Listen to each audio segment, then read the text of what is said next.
మోడీకి ఒక విచిత్రమైన పరిస్థితి. అమెరికా చైనా కలిసి ఉన్నారా, కలిసి లేరా?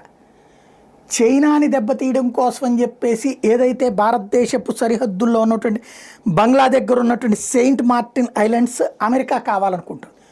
అందుకోసం యూనస్ని అక్కడికి పంపించింది. యూనస్ అందుకు సిద్ధపడుతున్నాడు ఆ ఐలాండ్ ఇచ్చేయడానికి.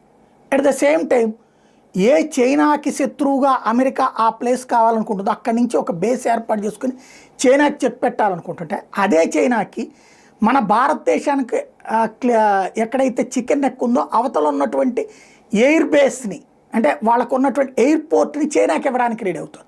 అంటే బంగ్లాదేశ్లోనే అమెరికా స్థావరం ఉంటుంది, చైనా స్థావరం కూడా ఉంటుందా? ఎదురు బొదురు ఉంటాయా? అది ఉంచేవాడు యూనస్ అవుతాడా?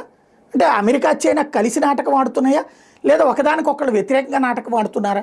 ముందు వాళ్ళల్లో వాళ్ళు తేల్చుకోవాల్సినటువంటి సందర్భం. ఇప్పుడు ఈ విషయమే మోడీకి పెద్ద తలనొప్పి అనమాట.